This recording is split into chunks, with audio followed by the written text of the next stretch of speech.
Claro apresenta Central 98.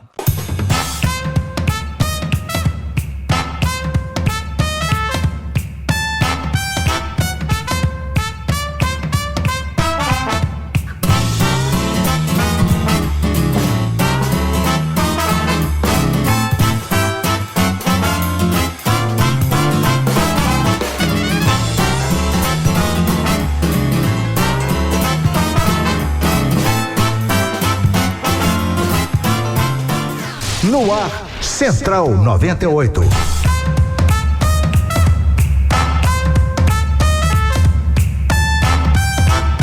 Começando mais uma edição do Central 98 nesta segunda-feira, dia 27 de janeiro de 2020.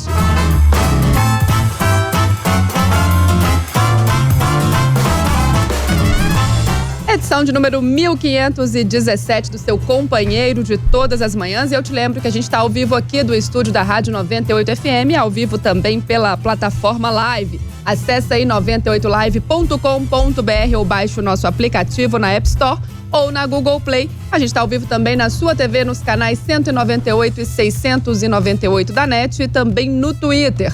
Para rever tudo o que rola por aqui, é só acessar vimeo.com/Rádio 98 Oficial.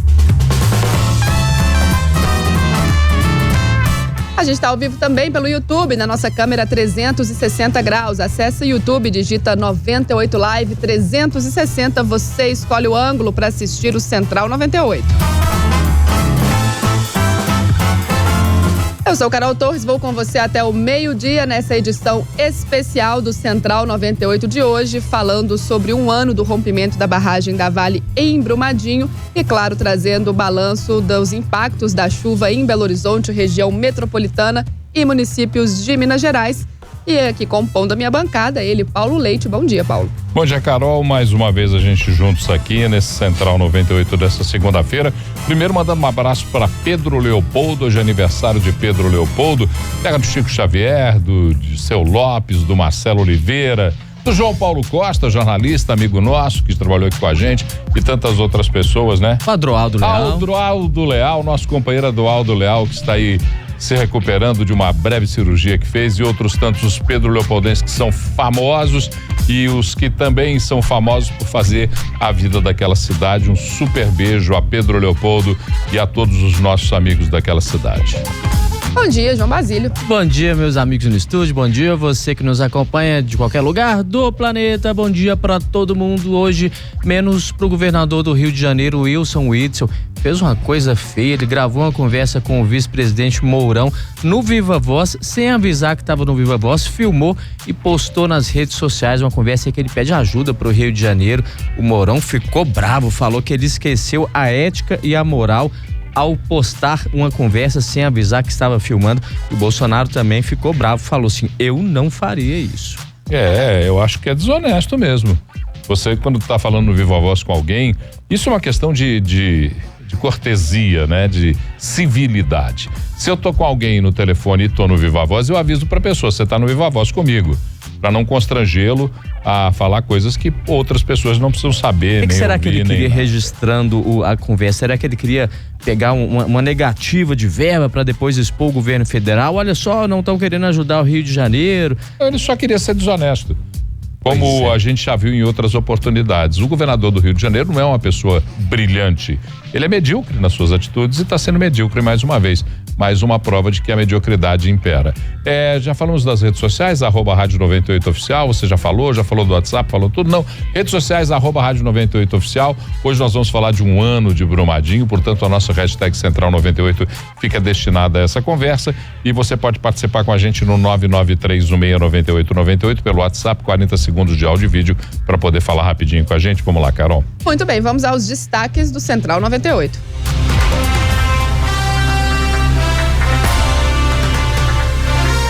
Minas Gerais já tem 101 cidades em situação de emergência. E o prefeito de Belo Horizonte diz que o risco geológico continua mesmo com sol. Coronavírus já matou 80 pessoas na China. O ministro chinês diz que o vírus está se fortalecendo. Brumadinho, um ano depois. Central 98 relembra a tragédia que deixou 272 mortos e chocou o mundo. No estúdio, Defesa Civil, bombeiros e escritores comentam os fatos mais marcantes desde 25 de janeiro do ano passado. E ainda um debate, receberemos aqui o secretário de Meio Ambiente, Germano Vieira, e outras autoridades para falar um pouco sobre a recuperação do meio ambiente e o futuro da mineração em Minas Gerais. Central 98 é sempre uma jogada da Claro, onde tem o sol da Claro, tem diversão e tem também oferta de smartphone. Vá até uma loja Claro e confira. E Univertas, o que você leva, transforma o seu futuro. Carol, nosso ouvinte Ícaro Davi dizendo: não consegui ouvir o final do 98 Esportes. Quem ganhou os ingressos? É porque não foi falado no final do 98 Esportes, mas a gente traz agora pra você. Já tem na tela, Rafa, o nome dos ganhadores? Tá lá: Marcílio Eustáquio, final do telefone 7432. Pedro Henrique, final 1384. Thiago Martins, final de telefone 3401. Lucas Teixeira, final 3933. E Antônio Antunes, final 1242. Todos ganharam pares de ingressos para assistir Cruzeiro e Vila Nova. A promoção vai entrar em contato com cada um de vocês. E a caixinha que tá aqui do lado é pra rapaziada do 98 Esportes tirar um pouquinho do salário deles e contribuir com o nosso. Opa! Vambora. Previsão do tempo para hoje: sol com muitas nuvens, pancadas de chuva à tarde e à noite, a mínima de 20 graus, a máxima de 29. Belo Horizonte registra agora 24 graus, a umidade relativa do ar de 71%. E falando em chuva, de acordo com a Defesa Civil Estadual, 101 cidades de Minas Gerais decretaram situação de emergência por conta das fortes chuvas que chegaram ao estado nos últimos dias. Ao todo, são 44 óbitos confirmados em 14 municípios e outras 19 pessoas ainda estão desaparecidas, segundo o boletim publicado ontem. O primeiro decreto oficial do governo a respeito da situação de emergência levava em conta 47 cidades arrasadas pelas chuvas, mas o número chegou a 101 na manhã de hoje. A expectativa é de que um novo decreto estadual que inclua essas cidades seja publicado ainda nesta segunda-feira. O decreto é válido por 180 dias. De acordo com o governador Romeu Zema, apontar situação de emergência facilita as ações de resposta e reabilitação do cenário. O estado vive luto oficial de 3 dias por causa das tragédias causadas pelas chuvas. E daqui a pouquinho o João Henrique do Vale vai estar conosco aqui atualizando os números. Acabou de sair agora um novo boletim com números atualizados, dando a real situação dessa tragédia anunciada, crônica de morte anunciada. O que a gente não consegue entender, e mais uma vez eu repito aqui, é por que nós ficamos a semana inteira falando da chuva do milênio, da chuva mais forte, daquela que arrasaria tudo, e depois tivemos, entre aspas, surpresas com o que aconteceu. Nós não dissemos que seria isso, nós não fomos informados que seria isso. Quer dizer, não há surpresa, é crônica de morte anunciada. E algumas outras coisas têm que ser discutidas na esteira dessa crônica de morte anunciada. É preciso de coragem para discuti-las. Coragem, enfrentar a situação de uma maneira radical, determinada. Não dá mais para ficar tapando o sol com a peneira, mas tudo isso a gente vai falar no decorrer do Central de hoje. Tapar o sol, no caso, tapar a chuva com a peneira, tapar a chuva, e aí a chuva com guarda-chuva furado, né? Esse aqui é o problema. E o problema, claro, a gente enfrentando os impactos da chuva e muito trabalho a ser feito ainda, e em um apelo às famílias que vivem em áreas de risco em Belo Horizonte, o prefeito Alexandre Calil afirmou que o risco geológico na capital mineira é incontrolável. Ele pediu que as famílias não se enganem com o sol que começa a aparecer em alguns locais da cidade, porque virão pancadas fortes e localizadas de chuva que podem não ser detectadas por radar. A ocorrência de pancadas de chuva com o solo já em risco geológico pode resultar em mais desastres, como os vistos nos últimos dias. Segundo o prefeito, uma pousada está reservada para famílias que precisarem deixar suas casas. Até o momento, cerca de 300 pessoas estão alojadas nesses locais. Famílias que estiverem em risco devem procurar as respectivas regionais para que sejam encaminhadas à ajuda da prefeitura. E aí a gente tem um relato de uma família no bairro Engenho Nogueira, né, que teve a orientação de se retirar de sua casa, saiu, depois resolveu voltar e aí foi atingida por um deslizamento e a fatalidade aconteceu, né, Paulo? O que choca a gente é, por exemplo, o depoimento do pai daquela família, né? Porque ele alertou pelo fato de que não deveria se voltar, Mas a mãe insistia em fazer o jantar para as crianças e voltou com as crianças para casa quando a tragédia aconteceu, quando houve o deslizamento e o soterramento dessa mãe e dessas crianças ali no bairro Engenho Nogueira. Realmente é muito preocupante, e aí a gente sempre faz essa lembrança, esse alerta que a gente está fazendo desde o início da semana. Nesse caso, a hora é de preservar a sua vida. Em área de risco, sai. É doloroso você sair de casa, deixando tudo aquilo que você conquistou. Nós não podemos nem ter o lugar da fala, porque eu não passo por isso, nem chega perto de mim essa realidade. É duro isso, mas é um alerta que a gente faz para quem provavelmente esteja nos ouvindo. Em área de risco, abandone a sua casa. Saia de casa, vá para um lugar seguro, para um abrigo da prefeitura, para uma casa de parente. Infelizmente, é uma realidade que se abate sobre pessoas que moram nessas áreas. E uma discussão que se tem que ter é uma atuação determinada do poder público impedindo. É o ônus da ação do poder público, é impedindo a construção de casas nesses locais. E às vezes é muito lento, né, Paulo? A gente às vezes observa a construção de casas em locais de risco e aí a gente passa, tem ali a pessoal fazendo o alicerce de um imóvel, passa alguns dias, o imóvel já está erguido. E eu sempre penso nesse sentido também. Será que não tem que ter uma rapidez para impedir que essa construção seja feita? Porque a pessoa está ali, muitas vezes não tem para onde ir. É aquilo que você falou, a gente não está na realidade dessa pessoa que não tem um lugar para construir, não tem uma casa para morar. Mas o poder público também tem que agir nesse sentido, porque depois acontecem tragédias como essa e aí fica todo mundo procurando um culpado. Olha, então é mais uma vez sincero esse apelo. Primeiro, as autoridades. É ônus da autoridade tomar decisão. Porque senão é fácil. Você ser poder público e não tomar decisão é muito fácil. O ônus da autoridade é tomar a decisão. É impedir que se construa em locais de risco. Ponto. Ah, mas tem movimento social que, olha, nessa hora, e desculpa a sinceridade, os movimentos sociais têm que começar a ter um pouco mais de visão da realidade. Eu vejo movimentos sociais aí estrelando porque a prefeitura remove gente da área de risco. A hora que morre, não tem ninguém do movimento social lá para apoiar. Na hora que morre, não vai ninguém lá para chorar. Não vai ninguém para ajudar a família. Então é bom a gente esclarecer as coisas nos seus limites corretos, responsabilizando sim todo mundo.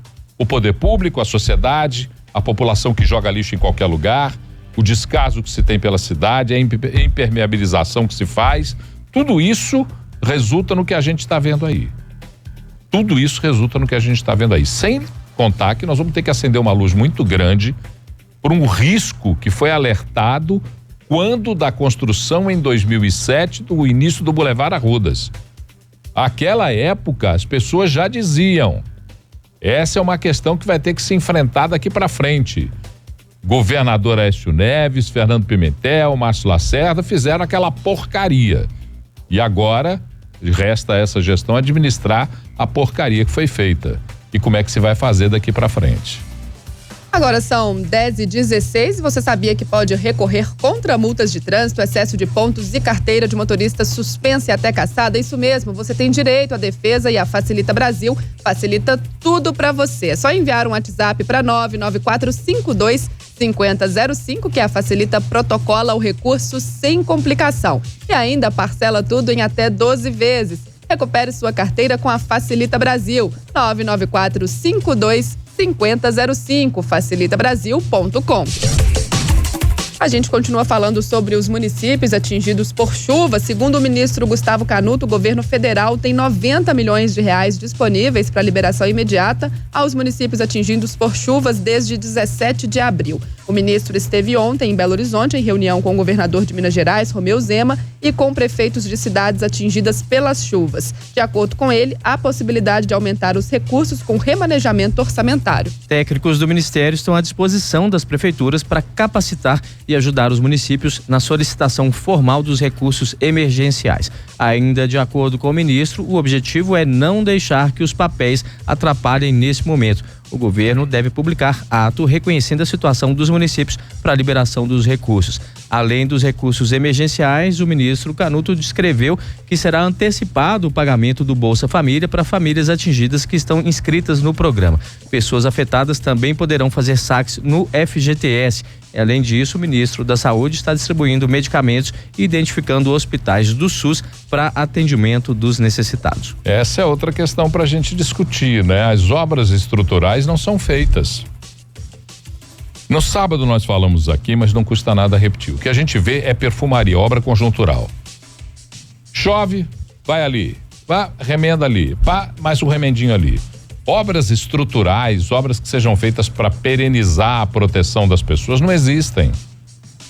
E a tal da canalização dos córregos, a diminuição da calha, em detrimento da construção de avenidas, para que os carros possam estar confortáveis, mas os carros andam na cidade e as pessoas morrem por conta das decisões que se tomam para privilegiar os carros. Nós precisamos entender o seguinte, são opções duras de fazer. E volto a repetir, tem sim responsabilidade do poder público, mas tem sim responsabilidade da sociedade, do cidadão, que não cuida da cidade, não zela da cidade, que reclama quando a cidade adota posturas que sejam um pouco mais rígidas no sentido de preservar, aí vem um monte de gente reclamar, né? Na hora que você precisa, por exemplo, alargar uma avenida, que você precisa de uma desapropriação, aí vem a tia do desembargador que mora na casinha lá no meio, fica 10 anos para conseguir tirar a tia do desembargador da casa para poder desapropriar. Estou falando porque isso é fato real, eu não estou inventando essa história, todo mundo sabe que essa história é real em Belo Horizonte. Então essas questões que a gente tem que discutir com um pouco mais de agilidade. Tamo aí. Agora vamos contabilizar mortes, né? Fazer conta de mortes, números. E os números são frios porque a dor da gente não sai no jornal. Mas as obras estruturais não foram feitas. E mais um alerta que fiz no sábado e repito. Todo candidato em 2020 a prefeituras das cidades da região metropolitana, porque aqui nós estamos atuando principalmente com a Rádio 98, todos os candidatos deverão apresentar nos seus programas de governo registrados em cartório, para que a gente possa responsabilizá-los depois, projetos estruturais para a contenção das questões fundamentais para o risco da chuva e uma política metropolitana de ação. A opinião do nosso ouvinte Leandro Augusto, uma coisa que me deixa triste é ver vários políticos cobrando da prefeitura providências a respeito da chuva, utilizando esse momento como palanque.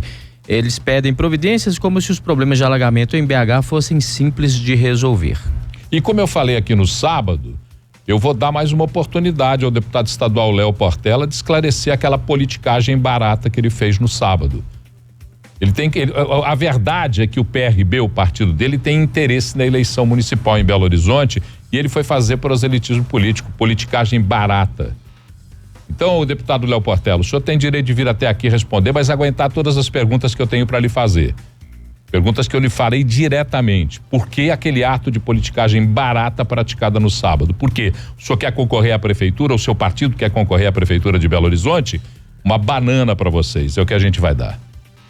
São agora 10h21, Paulo Leite dando o recado. Eu vou te dar um recado bom também. Você sabia que no Seu Burger o queijo e o bacon são feitos na própria casa, tudo artesanal. Além disso, a carne é 100% Angus, feita no seu ponto preferido. O pão fresquinho e macio e o molho muito mais que especial. Disse tem almoço melhor que Seu Burger. Peça sem taxa de entrega pelo iFood. Ou ligue 2520-3131. E atenção, quem mora na Pampulha. Em breve, o Seu Burger terá uma unidade novinha no Jaraguá, com entrega em toda a região. Aguardem, Seu Burger, a sua felicidade feita à mão. Mensagem da Raquel: sou moradora de Betim, o muro da casa de uma família de amigos caiu na sexta-feira. Uma coisa que percebi foi a falta de informação que a população não tem na hora de construir muros e casas. Falta fiscalização e falta também bom senso das pessoas. A gente também tem que contar com a parte da população feita, né? A gente discutiu aqui esses dias todos, eu acho que o problema, ele é causado aí num sistema todo, tudo tá funcionando errado e por isso a gente tem esses resultados. Desde o comportamento da população, muitas vezes a gente não faz a nossa parte, o poder público também precisa investir mais e melhor e fazer uma coisa planejada, a gente já discutiu também a questão da política e metropolitana, porque não dá para entender Belo Horizonte isoladamente de outras cidades, tem que ter um sistema, uma visão maior sobre isso tudo. E a gente espera, assim como o Paulo Leite também tem ressaltado, que nessa eleição agora que a gente vai, né, votar, que os políticos apresentem realmente planos concretos para que mude essa realidade. É muito triste a gente ter que sentar aqui e fazer um programa contabilizando tantas mortes por causa de chuva. Eu sempre fico abismada, gente. Em 2020 a gente está dando notícia de morte porque choveu. Eu acho isso simplesmente um absurdo. No início dos anos 80, eu na rua fazendo reportagem, cobri uma chuva forte em Belo Horizonte que arrasou a região metropolitana e que na época a maior marca dessa destruição foi a ponte do Perrela, ali na contorno com Andradas, que ela foi levada pela força das águas do Ribeirão Arrudas. 1982, começo dos anos 80, nós ficamos aí,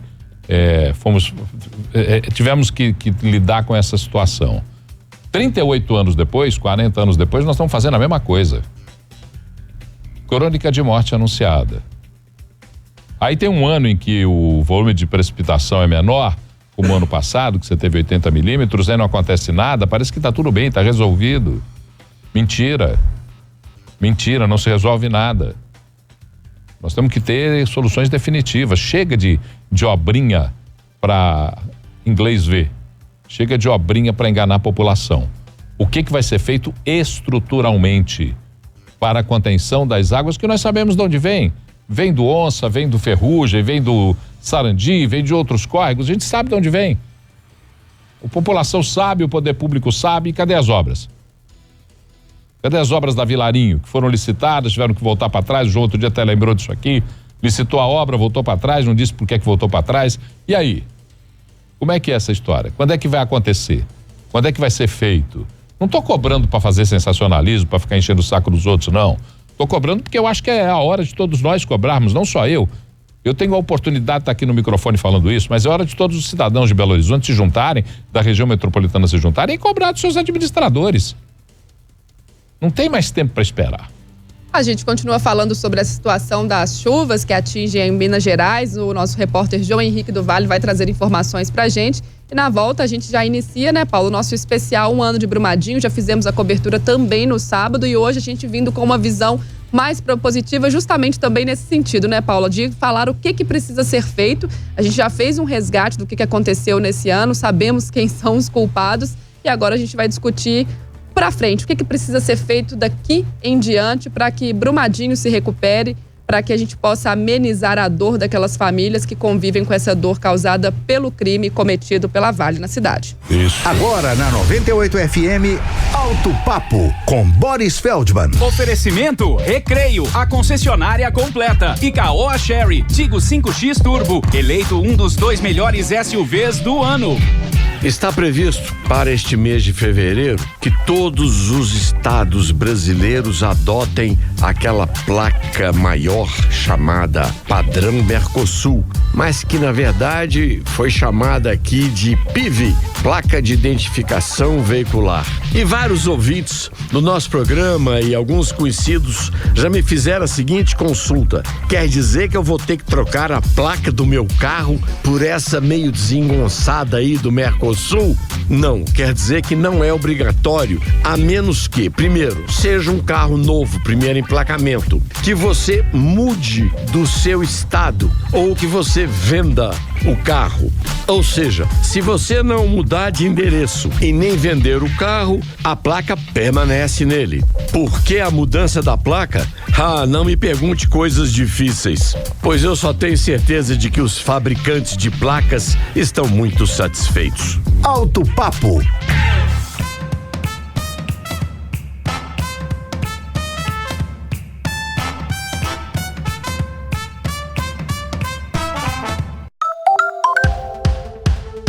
Começou o verão e a Claro vai fazer o seu verão ser incrível, onde você estiver. Faça chuva ou faça sol, vamos estar com você todos os dias, dentro e fora de casa, trazendo a previsão do tempo e mostrando que onde tem esse sol aqui, tem diversão. Claro, você merece o novo. Grafite Propaganda. pode trocar de colchão. Já pensou que você passa grande parte da sua vida dormindo? Então você merece um colchão de qualidade. Para ter noites tranquilas e serenas, você precisa do colchão Flocos de Neve. Flocos de Neve faz você dormir nas nuvens. Grafite, propaganda é a arma do negócio. Porque você não me atendeu. Escola de Dança para a Terceira Idade, Pede Valsa, nasce com o objetivo de promover o bem-estar físico e mental de seus alunos, contando para isso com uma equipe altamente qualificada, instalações modernas e ótima localização. Diversidade das modalidades, adequação às necessidades dos alunos, bom relacionamento em um ambiente muito agradável, são alguns dos destaques da escola. Pede Valsa, aqui você aprende de pé junto. Que isso, cara?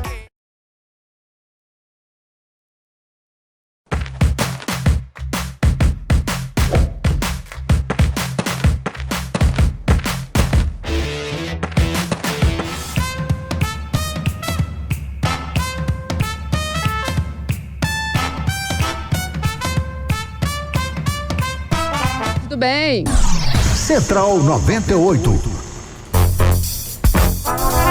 De volta com Central 98 nesta manhã de segunda-feira, a gente trazendo, claro, um balanço das chuvas que atingem BH, região metropolitana e outros municípios de Minas Gerais, e a gente vendo também muitas pessoas fazendo boas ações para ajudar quem precisa e boas ações que deixam o mundo um lugar muito melhor, né, João Basílio? É verdade, é por isso que a gente aqui na 98 está sempre divulgando e participando de causas sociais. E se você fizer o bem e ainda for recompensado por isso, a Gooders recompensa todo mundo que faz a sua parte. Para participar é só entrar no site ou baixar o aplicativo Gooders no seu celular e apoiar uma ONG ou projeto social. Você pode fazer uma doação em dinheiro ou ainda participar pessoalmente. Sempre que fizer uma ação, você acumula moedas que podem ser trocadas por descontos em mais de 60 lojas online de todo o Brasil. Gooders, a plataforma que recompensa ações do bem. www.gooders.com.br. Agora são 10h30 e a gente começa neste momento o nosso especial, segundo especial aqui sobre Brumadinho, um ano do rompimento da barragem da Vale em Brumadinho. E a gente está trazendo esse especial na segunda, né? Além do que a gente já fez no sábado, no dia que se completou um ano desse rompimento, justamente para fazer uma pauta propositiva também, discutir ações, o que vai ser feito daqui para frente. E a gente com uma bancada cheia aqui hoje para fazer essa discussão. A gente vai fazer esse bate-papo durante todo o final do Central, até meio-dia, a gente discutindo as questões de Brumadinho. E agradecer muito aqui a presença de todos, representando o Corpo de Bombeiros Militar de Minas Gerais, Coronel Robespierre de Oliveira Silva, comandou as operações na busca por salvamento na cidade de Brumadinho. Seja muito bem-vindo, Coronel. Obrigado, bom dia a todos. Bom dia. Valdir Salvador, consultor de Relações Institucionais e Econômicas da Associação dos Municípios Mineradores de Minas Gerais e do Brasil, AMIG, seja muito bem-vindo. E Germano Vieira, secretário de Meio Ambiente de Minas Gerais. Ótimo dia para você, Germano. Bom dia aos ouvintes. E Lucas Ragazzi, jornalista, autor do livro Brumadinho, a Engenharia de um Crime, escreveu aí junto com Murilo Rocha, mais uma vez participando com a gente aqui. Sempre um prazer te receber, viu, Lucas? Bom dia, Carol, bom dia a todo mundo que está ouvindo. E aí, né, Paulo, a gente vai começar esse assunto falando justamente sobre essa pauta propositiva também, né? A gente já fez um resgate, a gente vai falar também sobre o que aconteceu, claro, mas com esse foco. A gente quer saber daqui pra frente o que vai melhorar, o que vai ser feito para que a gente não tenha mais que noticiar tragédias e crimes como esse. Nós fizemos aqui um texto ao final do programa que fizemos no sábado, e no texto terminava dizendo que fundão, feijão nunca mais. A expectativa que a gente tem é que a gente possa agora discutir alguma coisa que se concretize essa realidade. Porque nós já choramos os mortos, lamentamos o crime ambiental, o crime contra a vida, mas não podemos ficar esperando que outras coisas possam nos surpreender e sejam crônicas de morte anunciada. Por isso a nossa proposta hoje é discutir o que está sendo feito depois de Brumadinho e daqui para frente, os níveis de segurança, os níveis de tranquilidade na atividade extrativista, os níveis de segurança econômica e da vida das pessoas e do meio ambiente, para que nós não tenhamos mais que ficar noticiando coisas como Brumadinho. O que a gente sabe é que a atividade extrativista ela é necessária, né? Nós temos aí o nosso gentílico, nós somos mineiros e a gente não pode esquecer isso nunca, nós somos mineiros mesmo, mas capitalismo e canibalismo não podem se confundir. Então a gente tem que entender um pouco qual é o caminho que a gente vai seguir daqui para frente, né, Carol? Exatamente. E começar também falando aqui com o Coronel Robespierre, agradecer pela presença mais uma vez. O Corpo de Bombeiros fazendo um trabalho incrível, né? 1 ano em Brumadinho, atuando sem um dia sequer de folga e fazendo um trabalho maravilhoso, muito elogiado, reconhecido pela população. O trabalho não para, continua daqui para frente, né, Coronel? Bom, ficaremos lá até localizar as 11 vítimas que faltam, 11 joias, como as famílias chamam carinhosamente, ou então quando o aspecto técnico da operação não permitir mais reconhecimento de nenhuma vítima. Ou seja, fomos os primeiros e seremos os últimos a sair de lá. Existe um fim marcado para essa... Porque eu fico imaginando, vocês agora têm barracas onde vocês retiram os rejeitos, vão para as barracas, esperam a secagem para poder terminar esse cruel garimpo, né? A procura de restos das pessoas. Existe um fim para isso? E uma outra questão, que lições os bombeiros tiraram dessa catástrofe que se abateu sobre Brumadinho? Tivemos Mariana foi complicado, 19 vítimas, 18 nós localizamos, e agora Brumadinho vem para nos dar uma pós-graduação de maneira muito drástica de falar dessa forma, né? Mas os ensinamentos, primeiro, somos pioneiros nesse tipo de atuação no Brasil todo. O pessoal de Israel que esteve aqui, quando pousou o solo de Brumadinho e sentiu a textura de onde eles iriam trabalhar, eles assustaram e nunca trabalharam com aquele tipo de terreno. O fim da operação. A nossa missão é localizar os 11. Até agora, em efetividade de trabalho, se pensarmos, poxa, 100% de vítimas, o bombeiro já localizou 96%. Mas faltam 11 famílias que ainda precisam receber, finalizar uma sequência dolorosa de encerramento de vida das pessoas que estavam com eles. 11 joias, 11 seres humanos, e buscar esse pessoal em pedaços é complicado. Sairemos de lá quando conseguirmos identificar os 11. Ou então, a única possibilidade é, se não houver mais trabalho técnico possível para identificar esses segmentos. Aí a Polícia Civil tem que nos dizer, não adianta mais, não são mais identificados. Coronel, o quanto as chuvas dos últimos dias vão prejudicar esse trabalho em Brumadinho? A chuva lavou o local de atuação, ali chamado Zona Quente, onde nós trabalhamos, a chuva lavou aquilo, descaracterizou o trabalho que a gente estava fazendo. Essas grandes tendas de 15 mil metros quadrados, são 50 por 150, 50 metros de largura por 150 de comprimento, transita ali dentro caminhões pesados, ela vem para que esse rejeito não seja carreado com água. Então, quando se traz para ali para poder fazer uma secagem, e a sua expressão foi interessante, garimpar, eu me lembro de militares que ficavam numa ansiedade tremenda à beira de um barranco. Você fica na beira de uma máquina olhando cair cada mãozada de terra para identificar um segmento ósseo, um pedaço de pele, um pedaço de cabelo, alguma coisa que seja, por mínima que seja, para o serviço, olha e verifica. Então, é uma situação muito estressante. E essas tendas vieram para poder preservar esse minério e tentar localizar alguma coisa neles ali. Bom, eu acho que agora virar aqui pro lado do secretário aqui, conversar um pouco com o secretário. Nós estamos recebendo a Defesa Civil também. O Major Eduardo está chegando aqui. Muito obrigado por sua presença. Nós vamos continuar essa conversa aqui. Até porque a Defesa Civil falará de Brumadinho, mas também falará das chuvas aí. 101 cidades em estado de emergência, 45 mortos. Daqui a pouquinho o João Henrique do Vale vai atualizar esses números para a gente. Mas, secretário, a Secretaria de Meio Ambiente já tinha, e o senhor já tinha vivido Mariana, o senhor já tinha vivido Fundão. Aí vem Brumadinho com uma crueldade maior. Talvez o crime ambiental seja menor em proporção do que o cometido em Mariana, mas com a crueldade do crime contra a vida. O que se fez de Brumadinho para frente para o entendimento, para a descaracterização, descomissionamento dessas barragens a montante e de outros tantos barramentos que incomodam a população de Minas Gerais? Paulo, quando eu cheguei na secretaria em finalzinho de 17, início de 18, nós ainda estávamos naquela naquele afã da recuperação o mais rápido possível. É lógico, o poder público quer essa recuperação. Só que o modelo que tinha sido implantado não estava quando do desastre de Mariana, mas o modelo que foi adotado via interpostas pessoas, e aí eu digo instituições como fundações, dificultavam muito a recuperação, porque os órgãos se organizavam naquelas medidas e você tinha que discutir com uma outra instituição que não diretamente com aquela pessoa que era responsável por operar indenizações, reparações, compensações, etc. Então, o modelo de Brumadinho, um modelo de recuperação muito mais ágil e célere, né? No primeiro dia, a Advocacia do Estado já entrou com uma ação em parceria com o Ministério Público e vimos trabalhando desde as primeiras horas juntos, todos os órgãos de controle. A Secretaria também é um órgão de controle. E a partir daí, todas as organizações do que fazer, nós determinávamos a empresa e ainda solicitávamos que o juiz da causa, né, pudesse lá no âmbito da ação estabelecer e decidir que aquela era a medida necessária e estabelecer ainda penalidades caso não fossem exequíveis. Isso ajudou demais nós termos começado ainda no período de estiagem do ano passado diversas ações para evitar a continuidade de um desastre. O desastre, como nós aprendemos, é sempre um desastre contínuo, né?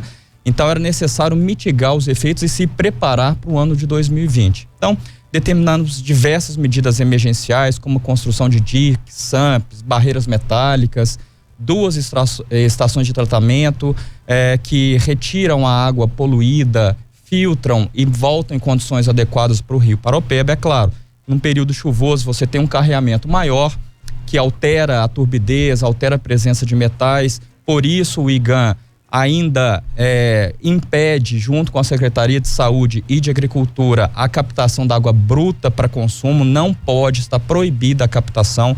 A pesca está proibida ali em toda a calha até Pompéu. E isso são as medidas emergenciais que ajudaram muito a chegar até este momento, né? Então nós temos uma realidade diferente. Se não tivéssemos começado lá atrás, logo no primeiro momento, hoje nós não estaríamos nessa situação, o que foi diferente em Mariana. Uma segunda questão é sobre a questão da legislação. Nós temos, né, uma política no Brasil sobre segurança de barragem. Essa política estabelece diretrizes, marcos, estabelece também um órgão fiscalizador federal, que é a Agência Nacional.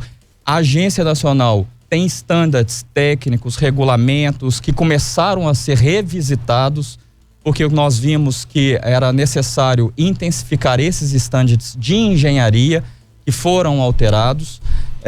Nós, em Minas Gerais, não aguardamos os projetos de lei nacional, que muitos ainda tramitam no Congresso Nacional. Aprovamos no ano passado, na Assembleia, logo em fevereiro, um novo marco para a parte do licenciamento, né? Isso não supre a necessidade das leis federais, que elas entram em outros aspectos de engenharia.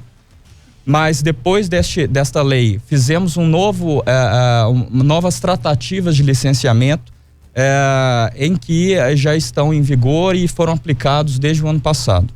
Eu costumo dizer, e às vezes é uma frase muito dura, mas é necessário ser dita, é que não existe nenhuma ação estatal, nenhuma ação pública, seja de quaisquer órgãos forem, seja órgão Ministério Público, órgãos de controle, órgãos ambientais, de patrimônio, de defesa civil.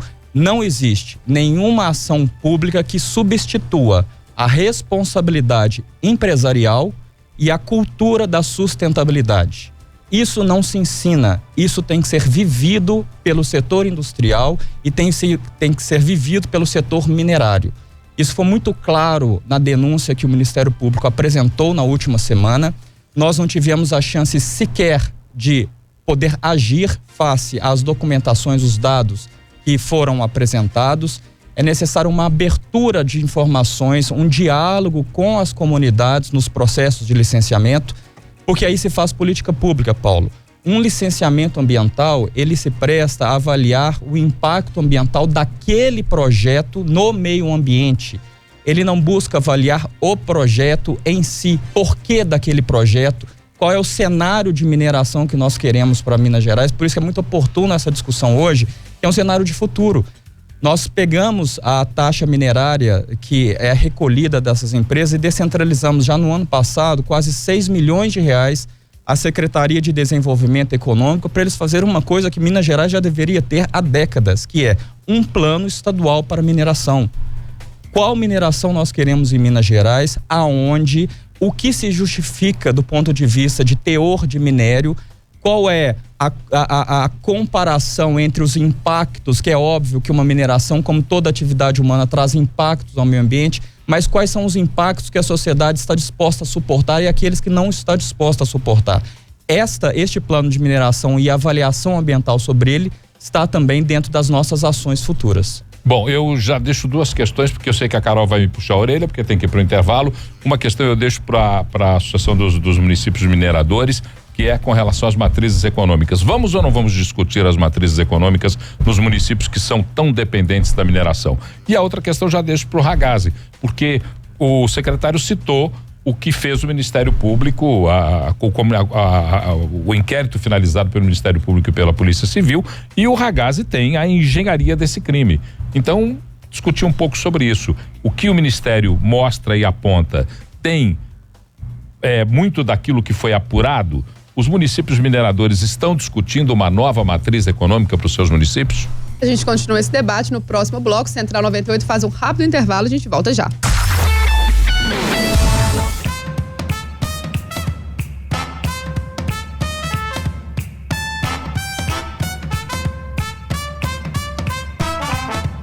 Mazão, você conta a primeira piada e depois a Alexa vai simplesmente.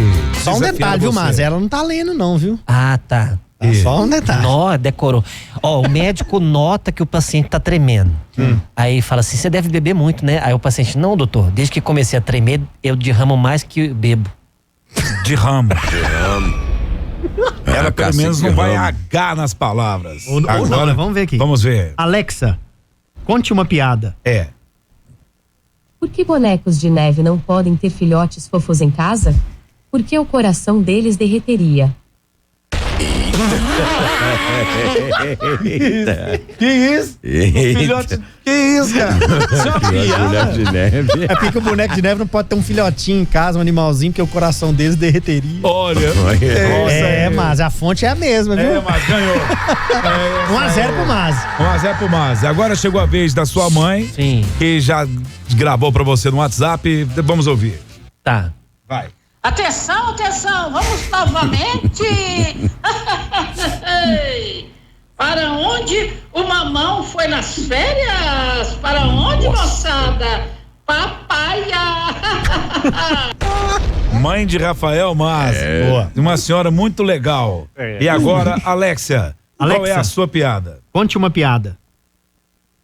Sabe o motivo da gravata ter se dado melhor que o cinto? É porque ela sempre deu a volta por cima. Nossa! Eita!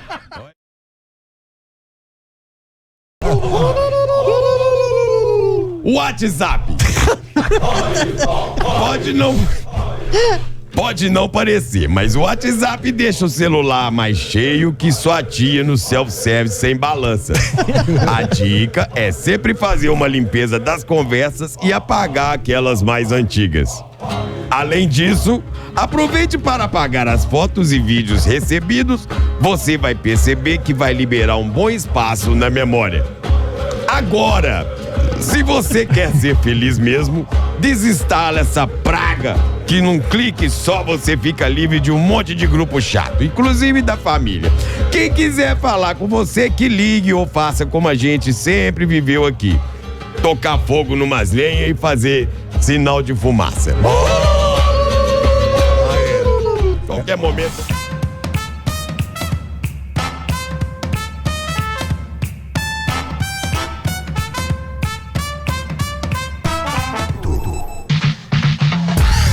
De volta com Central 98 no dia 27 de janeiro de 2020. A gente trazendo hoje um especial sobre um ano do rompimento da barragem da Vale em Brumadinho. Claro, te atualizando também sobre a questão das chuvas que atingem Belo Horizonte, região metropolitana e os municípios de Minas Gerais. E aqui compondo a nossa bancada, o Coronel Robespierre do Corpo de Bombeiros, comandou as operações na busca por salvamento na cidade de Brumadinho. Valdir Salvador, consultor de Relações Institucionais e Econômicas da Associação dos Municípios Mineradores de Minas Gerais. Germano Vieira, secretário de Meio Ambiente de Minas. Lucas Ragazzi, jornalista, autor do livro Brumadinho, a Engenharia de um Crime. E o Major Eduardo, da Defesa Civil de Minas Gerais. O Paulo deixou perguntas no último bloco. A gente vai acompanhar antes, Paulo, da gente iniciar esse debate em torno das perguntas que você fez. A gente vai acompanhar aí o depoimento do Procurador-Geral do Ministério Público de Minas Gerais, Antônio Sérgio Toné, falando sobre as investigações lá de Brumadinho. Solta pra gente, Rafa.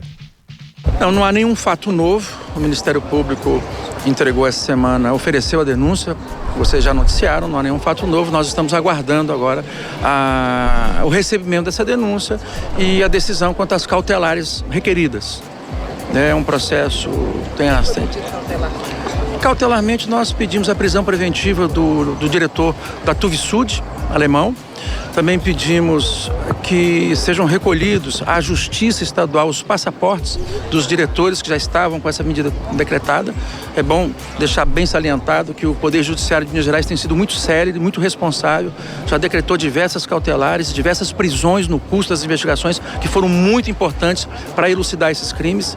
Também decretou diversas cautelares de bloqueando recursos da Vale, cerca de 15 bilhões nós já temos bloqueados hoje para garantir o início da indenização das vítimas e também a reparação do meio ambiente. De fato, nessa prisão preventiva, porque esse diretor alemão não quis vir nem prestar depoimento, permanece na Alemanha. Se contar com o apoio da Interpol, por exemplo? Exatamente, nós estamos pedindo todo esse apoio da Polícia Internacional e vamos aguardar, vamos acompanhar e aguardar e cobrando medidas para que essa prisão seja efetuada. O senhor quer que a denúncia aceite em quanto tempo? Daqui quanto tempo? A Justiça aceite a denúncia em quanto tempo? O tempo e o modo agora é do Poder Judiciário. Nós acreditamos que, dada a gravidade, a repercussão social desse caso, o Poder Judiciário vai continuar trabalhando com muita responsabilidade, muita celeridade, principalmente. Bom, eu vou repetir aquilo que eu falei no sábado, em que pese o que já ouvi de volta pelo que eu falei. É preciso que o Tribunal de Justiça de Minas Gerais tenha celeridade. E o apelo eu faço ao presidente, mais uma vez, como fiz no sábado, o desembargador Nelson Messias. É preciso que o Poder Público, que o Ministério Público, a Justiça, aliás, que o Tribunal de Justiça de Minas nos dê respostas cidadãs. O rito jurídico tem que ser cumprido, a garantia de defesa também, mas a resposta da cidadania tem que acontecer. O que não aconteceu em Mariana. A gente quer uma resposta cidadã, porque a justiça tem que ser feita para nós, todos. Não é uma justiça que cumpra ritos, que seja o rito estabelecido pelo notório saber e processo jurídico, mas que seja cidadã e que dê as respostas o mais rapidamente possível. Ragazzi, o Ministério Público e a Polícia Civil apresentam então a denúncia formal e final. O seu livro trata da engenharia desse crime e fala muito das ações de investigação. O que do seu livro não foi contemplado pelo Ministério Público e aquilo que foi ofertado do Ministério Público para a Justiça e pela Polícia Civil e pelo Ministério Público, aquilo que foi ofertado é substancial? Na sua opinião, favorecerá um trabalho rápido do Tribunal de Justiça? Paulo, é uma questão muito complicada. Essa denúncia, ela envolve até o presidente, o ex-presidente da Vale, o Fábio Schwartzman, que não foi indiciado pela Polícia Federal no inquérito que foi relatado em outubro do ano passado.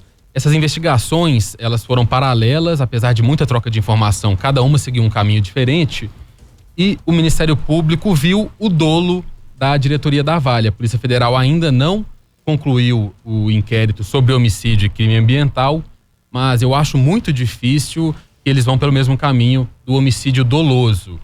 Agora, a gente viu a fala do Procurador-Geral de Justiça aqui de Minas, o Antônio Sérgio Toné, citando que um dos denunciados é da Tuvisud, um alemão. A Tuvisud é a empresa consultora que deu o laudo de estabilidade da barragem 1 que se rompeu, e eu acho que isso pode ser um complicador para os próximos capítulos desses trâmites na justiça. A gente lembra em Mariana que os denunciados e indiciados que eram de fora do país atrasaram a tramitação do processo em muitos meses, por conta de despachos para a Alemanha, depois despachos de volta para cá, aí tem que mandar de volta, fica aquele ping-pong, de trâmites acaba atrasando tudo. E no final dessa tramitação toda, que demorou muito aqui no TJ, o STJ foi e afirmou que a competência era da Justiça Federal.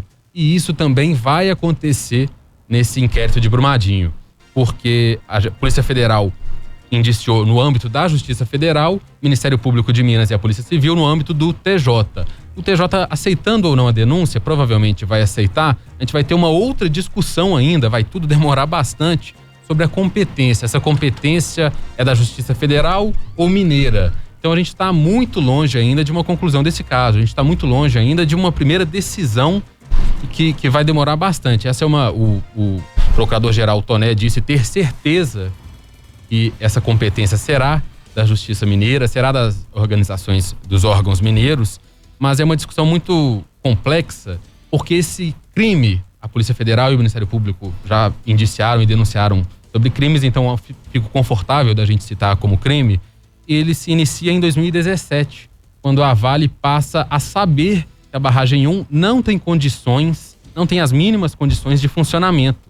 E a partir disso, eles atuam muito precariamente para essa regulação, para essa reparação, e não acionam o poder público, que eles deveriam ter feito, assim que eles souberam que as barragens não tinham as condições. Então, já tem aí o crime de falsidade ideológica por conta da invenção de laudos de estabilidade, do documento falso, e esse crime de falsidade ideológica, que é federal, é o que ocasiona o crime de homicídio, porque a barragem rompe. Então vai ser essa a discussão que vai acontecer agora no judiciário. Qual competência que vai ser? E muito provavelmente, assim como aconteceu em Mariana, será da Justiça Federal, porque o crime que resultou em tudo, em todas as mortes, resultou na barragem, no rompimento da barragem, é um crime federal de falsidade ideológica desses documentos. Paulo, a gente vai repetir a pergunta para o Valdir, da Associação dos Municípios Mineradores de Minas Gerais, mas antes a gente vai falar com o João Henrique do Vale, a gente fazendo esse especial de Brumadinho, mas também abordando a questão das chuvas que atingem aqui Belo Horizonte, região metropolitana, Minas Gerais. Bom dia para você, João, fala comigo, tá onde? Bom dia. Travou. A gente perdeu o contato com ele. Quando o João estiver disponível para falar com a gente retoma o contato com o João Henrique. Faz para mim, então, repete aí a pergunta para o Valdir. A gente continua nesse debate sobre um ano do rompimento da barragem da Vale em Brumadinho. Valdir, eu tive a oportunidade de fazer essa pergunta para o presidente da associação, Vitor Penido. E o presidente da associação, claro, de uma maneira muito política, não deu a resposta definitiva. Que eu também acho que não há como se dar uma resposta definitiva em tão curto espaço de tempo. Mas eu tenho que te apertar e tenho que te perguntar. Os municípios mineiros, mineradores de Minas Gerais, já estão discutindo uma nova matriz econômica? Porque o temor que se tem, primeiro, é dessa enorme dependência da indústria extrativista e do minério particularmente. Segundo, o não criar uma matriz que seja uma matriz suplementar, uma nova matriz econômica, pode também trazer esses municípios problemas como os que Brumadinho está vivendo, como os que Mariana está vivendo. Como é que se discute isso? Bom, os municípios discutem há 2 décadas. O problema é que só discutem, não acharam a solução aí. A verdade é exatamente essa. Eu vou primeiro aqui tomar liberdade de conceituar o que é a AMIG. A AMIG é uma associação de municípios mineradores, era só de Minas Gerais, depois por insistência de outros estados, que os outros estados ainda não conseguiram se firmar, infelizmente nesse aspecto, é agregado a Minas Gerais o Pará, o Amapá, a Bahia, o Mato Grosso e Minas Gerais. Somos 5 estados. Todos padecem dos mesmos problemas da atividade e dessa diversificação econômica não é diferente, né? Nós tivemos um Congresso Brasileiro de Municípios Mineradores, o 3º, agora em agosto, e tivemos lá empresas e autoridades que conhecem sobre diversificação, em especial Minas Gerais, levamos o caso da Fiat. Talvez poucas pessoas estudam e têm paciência para isso, porque a gente tem tanta demanda no mundo, né, para dar conta de entender tanta coisa. A Fiat, por exemplo, é uma empresa que veio para Minas Gerais e consegue exercer um papel de empregabilidade fora da planta industrial muito maior do que a planta. O processo de mineirização de produtos da Fiat gera 2 vezes mais emprego fora da fábrica do que nela. Quem produz farol, cabo de chicote motor, isso, aquilo outro. A minha cidade de Itabirito, por exemplo, teve uma fábrica da Delphi durante quase 2 décadas que produzia chicote e motores. Então, os municípios mineradores têm essa dificuldade e têm uma dependência brutal da mineração. Não é só o royalty, não é só a CEFEM. É a CEFEM, é o ICMS. A Vale repôs, está repondo, foi muito precisa nisso. As cidades mineradoras, as 10 que tiveram 19 barragens com processos análogos aos de Brumadinho, que interromperam as operações e que pararam parcialmente ou totalmente as atividades, a Vale repôs por um pedido ou quase uma exigência dos municípios mineradores, mas o bom é que ela repôs, ela aceitou a exigência de imediato, de pronto, toda a CEFEM que nós receberíamos ano passado, não recebemos, e a que vamos receber esse ano. A Vale está acabando de discutir desse ano. Porque senão as cidades teriam 2 colapsos. Aliás, vários colapsos, 2 principais. O da falta de segurança que causou aos municípios todos, porque Brumadinho não causou a segurança, ela se instalou, não é? Os óbitos foram lá, apesar de que não são só de lá. Minha cidade teve mais de uma dezena de óbitos de itabiritenses que trabalhavam lá, a capital teve, etc. Mineração não é uma atividade apenas de economia local. Ela é explorada localmente, mas ela tem reflexo, no mínimo, regionalmente. No mínimo. Quando às vezes o Belo Horizontino não quer falar sobre o assunto, o outro, desculpe aqui a forma de falar, mas é uma ignorância, uma falta de civismo, etc. e tal, porque tem impacto direto nas regiões, no mínimo nas regiões. Então o óbito se instalou em Brumadinho e segurança está lá. Mas as outras cidades todas, com medo de acontecer alguma coisa análoga ao que aconteceu em Brumadinho, entraram em pânico. Esse é um problema que é sem correção, é intangível. Você não consegue medir o que os moradores de Barão de Cocais, por exemplo, passam todos os dias, desde que aquela barragem sul superior foi elevada a nível máximo de segurança, poderia ser de insegurança, como aquele paredão que ficou rompe e não rompe, felizmente foi rompendo aos poucos, de uma cava que poderia ter trazido um problema pior, talvez, porque ele romperia e ainda levaria a barragem, ele poderia afetar a segurança da barragem, então seria o rompimento daquele barramento, do paredão e mais da barragem, mas teria, além desse problema que é intangível, não é mensurável, como é que você tira isso da população, né? Traz de volta ela o problema de segurança, a sensação de segurança, o problema econômico é gravíssimo. As cidades fazem os seus orçamentos baseados no que o Estado informa de arrecadação de ICMS, o governo federal informa da arrecadação da FPM, das receitas próprias dela, IPTU, ISS, IPVA, etc. e tal. Se de repente uma das suas principais receitas, que é o royalty, é rompido da noite para o dia imediatamente, você fala assim, estou rompendo educação, saúde, meio ambiente, cultura, esporte, fomento econômico, etc, etc, etc. Fora o que vai acontecer a partir do ano que vem, e esse vai ser o maior baque, e que a Vale não tem responsabilidade direta sobre ele, porque o tratado com ela foi o royalty, são os ICMS. Porque o ICMS de uma cidade é calculado, esse ano de 2020, o Estado apura toda a atividade econômica do município durante o ano de 2019. E esses 10 municípios tiveram ela comprometidíssima. E ao final desse ano, ele pega a média desse valor apurado com o valor do ano passado e define o índice de ICMS de 2021. O que será baixíssimo, porque se você somar 2019 com 2020 com baixa atividade econômica... Existem cidades com concentração elevada na atividade de mineração, do qual o índice de ICMS, toda a circulação de mercadoria que é feita naquela cidade, a mineração contribui com 80% dela, 70%, 90%, 60%, etc. Nova Lima, nossa vizinha aqui, foi a que fez o melhor dever de casa entre as cidades mineradoras de grande atividade de mineração no país. É a cidade que tem a maior diversificação econômica entre as grandes cidades mineradoras do Brasil, por alguns aspectos.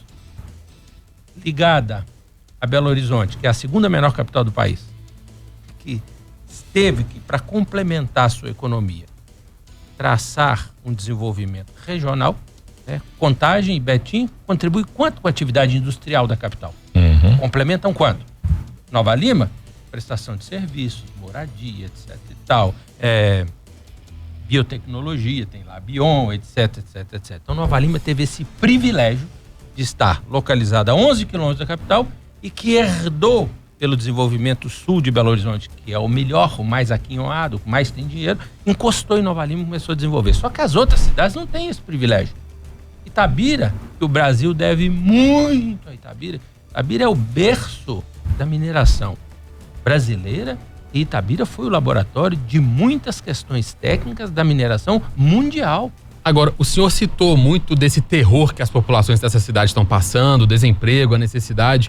A contrapartida da mineração não deveria ser maior por conta disso? Ela já é muito grande, ela é essencial. Mas ela já não devia partir, além da geração de empregos, também por ações nas cidades? Ela melhorou muito depois da Lei 13.540. O Brasil cobrava da mineração brasileira, em especial de ferro, ouro e alguns outros, o menor royalty do planeta.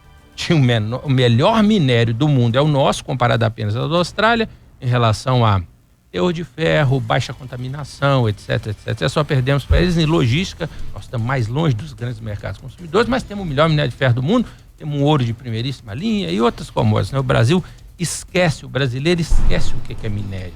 Água mineral é minério, manganês é minério, areia é minério, rocha ornamental é minério, gemas é minério. A gente, quando fala em mineração, só pensa nas grandes. De fato, o minério de ferro brasileiro é responsável por 70%, quase 80% de toda a produção mineral brasileira, mas a diversidade é enorme, por isso o país é tão rico. Por isso você com propriedade disse aqui, é o que a Amigo faz desde o primeiro momento, não só do acidente de Brumadinho. Os acidentes vêm acontecendo, da Itaminas em Itabirito em 86. Eu vou corrigir, é crime, eu sempre vou corrigir.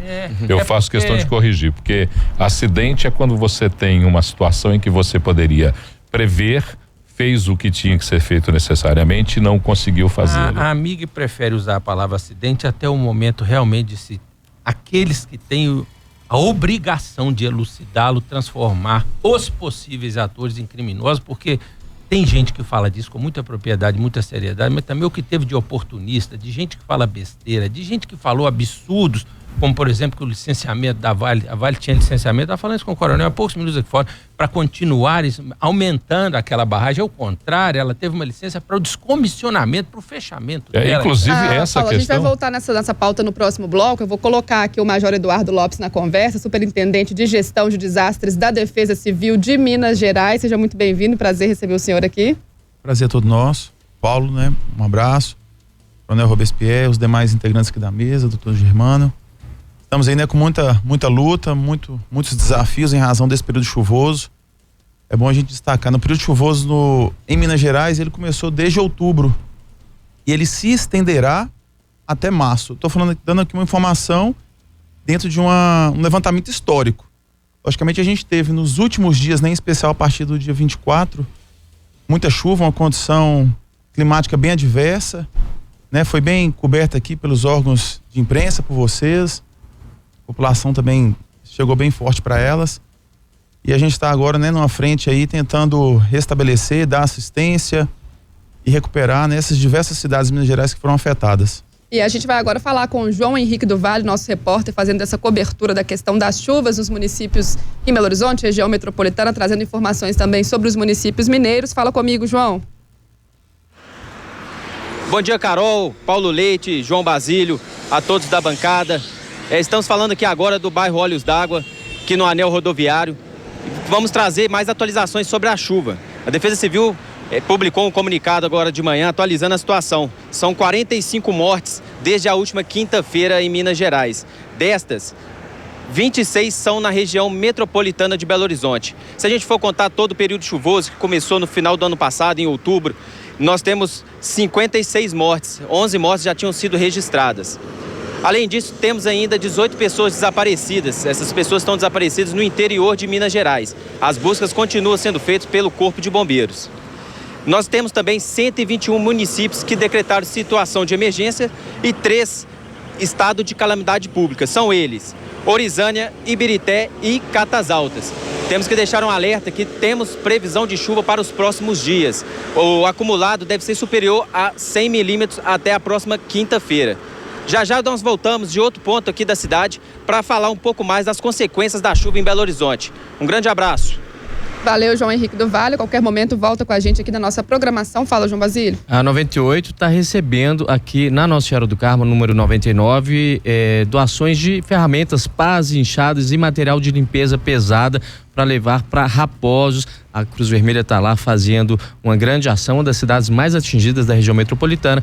Então, se você quiser, você puder colaborar com a doação de ferramentas, trazer aqui na 98, preferencialmente até meio-dia, mas também depois de meio-dia é possível trazer, porque Raposos precisa, entre tantas outras cidades. E lembrando que, mais uma vez, a gente apela à solidariedade do mineiro. Nós temos alguns pontos de coleta de água, alimentos não perecíveis, cobertores, colchões, itens de higiene pessoal, material de limpeza, roupa de cama, isso tudo ajuda. Estamos recebendo no Servas, na Avenida Cristóvão Colombo 683, aqui no Funcionários, todos os batalhões da Polícia Militar e todos os batalhões do Corpo de Bombeiros também.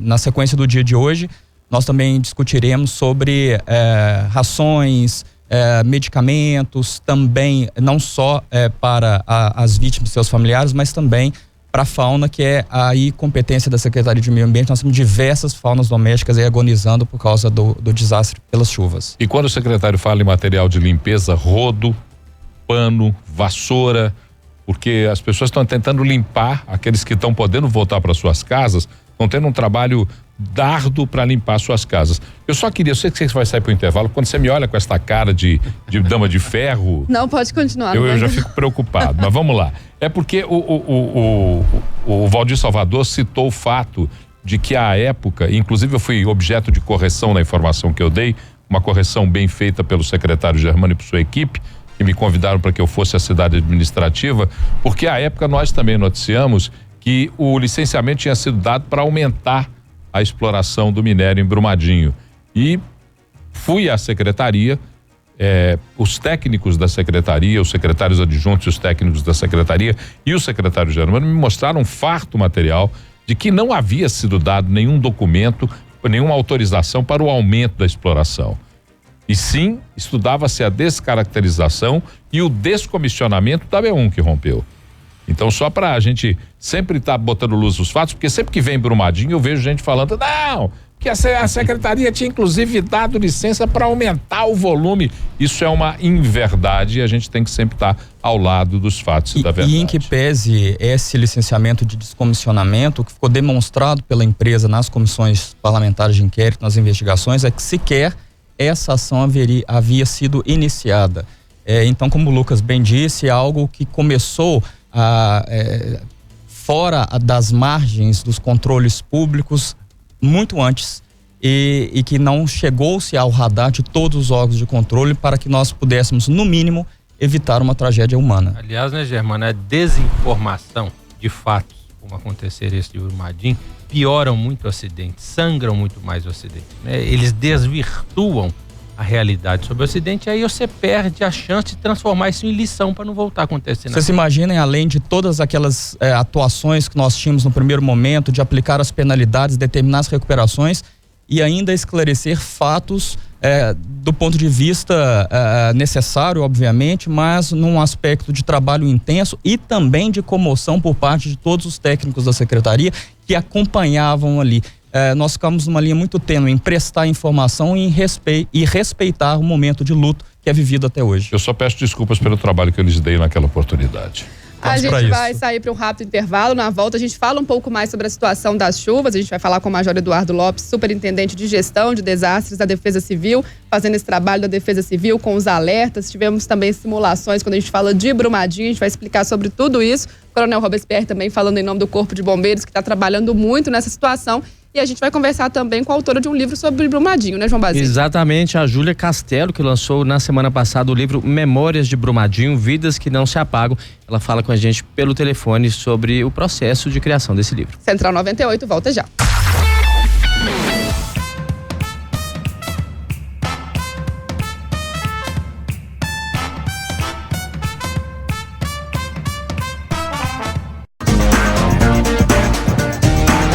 Você e sua grana.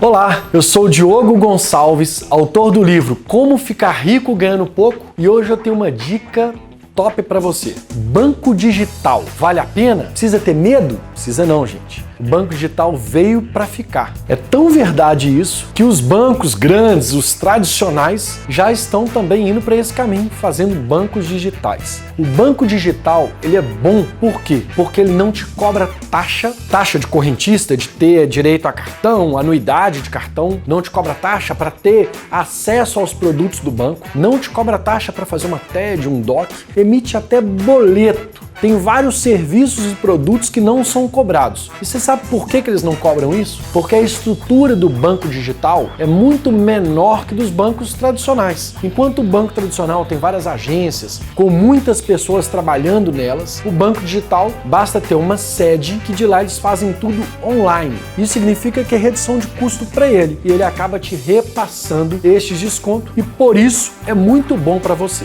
Além disso, quando você aplica o seu dinheiro lá, a tendência é que o banco digital pague mais pelo seu dinheiro. Por quê? Ele tem uma estrutura de custo mais baixa, como eu disse, e também por ele ser menor. Ele precisa atrair o seu dinheiro e, portanto, paga mais pelo seu dinheiro. E por último, e não menos importante, quando você precisa de dinheiro emprestado, eles te cobram taxas mais baixas. Por isso, abra sua cabeça, vale a pena. Banco digital é um ótimo local de você aplicar o seu dinheiro. Tamo junto, conte comigo também pelas redes sociais. @Diogo e Sua Grana. Me segue lá, a gente fala dia a dia sobre grana. Valeu! Você e Sua Grana.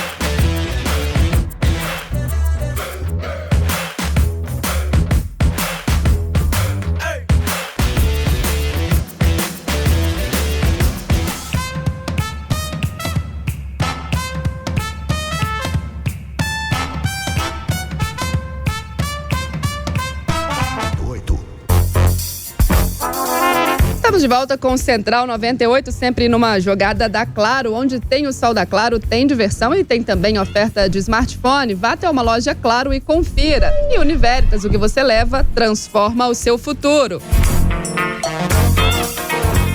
A gente vai conversar agora com Júlia Castelo, ela que é autora da obra Memórias de Brumadinho, Vidas que Não Se Apagam, que reconta histórias de pessoas que perderam familiares e de profissionais que trabalharam na linha de frente da operação de salvamento e reconstrução da cidade. Ela que colheu aí depoimento de 18 entrevistados vai contar um pouquinho pra gente sobre esse livro. Bom dia pra você, Júlia, prazer falar com você. Bom dia, Carol. Bom dia, Paulo, João, ouvintes aí da Rádio 98. Muito obrigada pelo espaço de estar podendo falar do livro hoje aí na rádio. A gente que agradece a participação e conta pra gente como é que surgiu a ideia de escrever esse livro. Então, Carol, eu me formei, no ano passado em jornalismo na PUC São Paulo. Eu sou mineira, mas me mudei para São Paulo para fazer o curso de jornalismo lá na Pontifícia Católica de São Paulo. E eu tinha que escolher, um tema para fazer meu trabalho de conclusão de curso. Eu já estava com um tema escolhido e aí aconteceu o rompimento da barragem em Brumadinho no dia 25, de janeiro do ano passado. E aí eu mudei totalmente a escolha do meu tema, porque acho que como mineira, como jornalista e também como telespectador e ouvinte, eu senti um pouco de falta, quando eu vinha, quando a gente via principalmente na imprensa falando sobre Brumadinho, muito pouco sobre as pessoas. A gente escuta muitos pronunciamentos oficiais, do Corpo de Bombeiros, do governo, seja da prefeitura, do estado ou federal, e muito pouco sobre as histórias. Então, a intenção do livro é contar, pelo olhar dos próprios atingidos, o que foi o rompimento da barragem no dia 25 de janeiro, que inclusive nesse sábado, completou um ano, e também contar como foram as consequências, pelo olhar de diferentes pessoas, de diferentes classes sociais, tanto que perderam parentes, casos, como também pessoas que trabalharam na linha de frente de salvamento, de reconstrução da cidade, da área médica, para contar um pouquinho pelas próprias pessoas atingidas. Ô, Júlia, quantas pessoas você entrevistou e o que mais te impactou ao conversar com essas pessoas? O que ficou mais marcado para você? Então, foi uma escolha super difícil, porque primeiro eu tinha que escolher quem ia entrar no livro, e óbvio que todas as pessoas que viveram, que estão moradores de Brumadinho, são histórias incríveis que também mereciam ser contadas. E eu falei com muitas pessoas. Acho que o meu primeiro desafio foi, eu estava ansiosa, apreensiva, se quando eu fosse para Brumadinho, eu que não sou de lá, se as pessoas iam querer falar, ainda mais que é um livro que conta muito as intimidades, conta muito do dia a dia, principalmente de quem se foi. Então mexe muito com o emocional das pessoas, com as lembranças. E eu fiquei muito, assim, feliz de uma certa forma que, ao contrário, as pessoas queriam falar sobre isso. Acho que tem muito essa questão da revolta mesmo. Acho que depois que a gente, eu que escrevi o livro, as pessoas que leem, você se relaciona muito diferente com o Brumadinho. Porque a gente lembra que não foram mais de 270 pessoas atingidas, né, que morreram. Foram milhares de pessoas, porque cada uma dessas vítimas tinha um contexto de família, tinha um contexto também de amigos, de vizinhos. Então, assim, acho que o primeiro desafio foi entrar em contato com essas pessoas, mas, assim, eu tenho um agradecimento muito grande até agora que a gente fez um lançamento em Brumadinho no dia 24, reencontrei várias dessas pessoas, porque elas se tornam muito mais do que entrevistados, mas amigos. E então foi, assim, uma parceria que a gente teve e, ao mesmo tempo, acho que o desafio foi contar essas histórias com muito respeito, né, por essas pessoas, por essas histórias e o poder das histórias. Acho que tem muito isso. Quando a gente lê as histórias, a gente lembra que a gente poderia ser a gente também tem empatia. Então, acho que o livro tenta trazer um pouco disso, a gente se relacionar, se identificar e cobrar também. Acho que parte de todos nós, não só os mineiros, né, mas como brasileiros, que a gente cobre punições ao que aconteceu e lembre disso para que não se repita casos como esse. Júlia, você decidiu doar os lucros das vendas aí para entidades assistenciais, e aí conta pra gente, quem ficou interessado, como que pode adquirir a obra. Claro. Então, Carol, o livro, né, estava sendo vendido já pelo site da editora, que é a editora Autonomia Literária. Agora a gente já está vendendo nas principais livrarias do país. Aí em Belo Horizonte a gente tem a livraria Scriptium, que já está vendendo o livro. Dá para pedir pelo site. Por que eu decidi doar, né? Muitas das pessoas perguntam. Eu acho que a gente se sente, como eu falei, a gente se sente responsável pelo que aconteceu. E eu acho que é uma outra forma de ajudar, além do livro, poder doar toda a minha renda para 2 organizações que inclusive são de entrevistados do livro, que é Amigos de Brumadinho, que é uma instituição da própria cidade. Ela foi criada pelo Gabriel, que ele é parente de uma das vítimas, e também pelo Instituto Camila e Luiz Saliberti, que já é um instituto de São Paulo, da Helena, de uma mãe que perdeu os 2 filhos. Então fico muito feliz que toda a minha renda vai também poder, né, a venda dos livros vai também poder contribuir pela causa, né, e também para essas 2 instituições que fazem um trabalho tão legal em relação a direitos humanos. Agradecer a participação da Júlia Castelo, autora da obra Memórias de Brumadinho, Vidas que Não Se Apagam. Muito obrigada pela participação aqui no Central 98. Ótimo dia, viu, Júlia? Gente, muito obrigada pela participação. Fica aí um convite aos ouvintes da Rádio 98, para quem tiver interesse em saber um pouco mais sobre o Brumadinho. O livro está aí, Memórias de Brumadinho, Vidas que Não Se Apagam. Muito obrigada, gente. A gente que agradece a participação. E agora voltar a falar com o Major Eduardo sobre essa questão, né? A gente entrou aí com o balanço feito pelo nosso repórter João Henrique do Vale, está acompanhando a situação das chuvas na cidade. E a gente acompanhando sempre os alertas da Defesa Civil, né, Major? Que também a questão dos simulados que é feito nos casos aí de barragens em risco. A gente acompanha isso de forma muito intensa desde o rompimento da barragem da Vale em Brumadinho. Conta pra gente um pouco sobre esse trabalho da Defesa Civil, principalmente esse trabalho preventivo. Eu queria falar sobre esse aspecto preventivo um pouquinho mais a respeito das chuvas. Estamos, né, no período chuvoso e a previsão do tempo ela é muito dinâmica. Nós estabelecemos uma parceria, né, para fazer frente a essa questão do enfrentamento à chuva. O governo de Minas estabeleceu uma parceria entre a Defesa Civil Nacional, junto com a Defesa Civil Estadual e o Sistema de Meteorologia e Recursos Hídricos aqui do estado de Minas Gerais, né, que pertence à Secretaria de Meio Ambiente, que possui um corpo técnico de meteorologistas.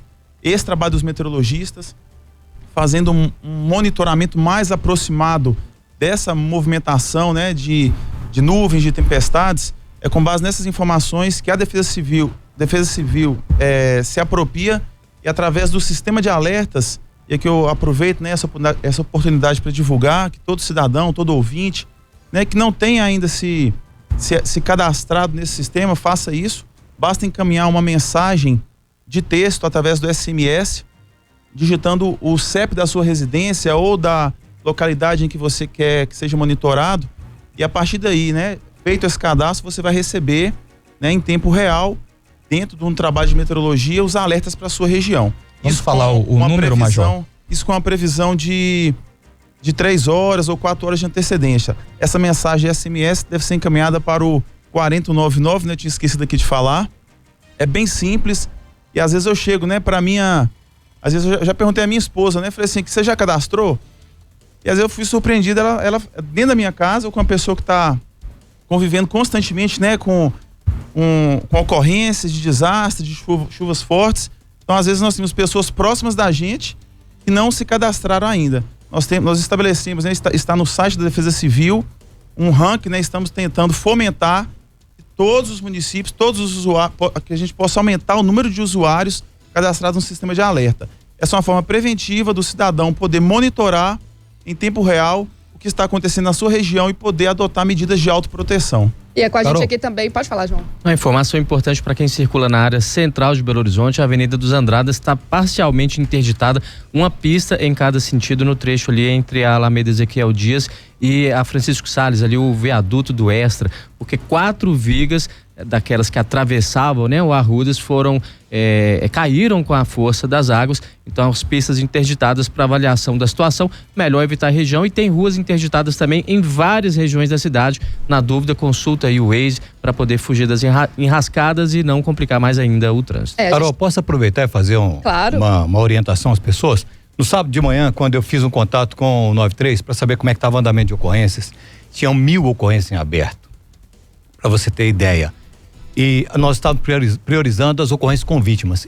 Infelizmente, não conseguimos atender todas as ocorrências. E algumas, aí vai o meu agradecimento às pessoas que trabalham como voluntários, que têm o afã de querer ajudar. A minha orientação, a nossa orientação do Corpo de Bombeiros, é que se eles não sentirem segurança para fazer o socorro, que não o façam. Que façam um contato 93 para orientação, que seja por telefone, porque senão ele vai tornar-se mais uma vítima em potencial. Mas as pessoas ajudaram muito. Houveram ocorrências em que voluntários, se não tivessem atuado de pronto, assim como foi em Brumadinho, no começo da ocorrência, nós demoramos 1 hora para chegar em Brumadinho. As pessoas que estavam lá e que fizeram o socorro a essas vítimas, e diga-se de passagem, nós os homenageamos, chamamos até o quartel e os premiamos pelo ato heróico em que fizeram, sem conhecimento, sem técnica, mas conseguiram salvar vítimas. A orientação é essa: se as pessoas não sentirem segurança, que elas não entrem, porque você vê notícias de muitos afogamentos, no qual um vai ajudar o outro e acaba morrendo 2, 3, 4. E a última tragédia de morte de irmãos em afogamento foram 4.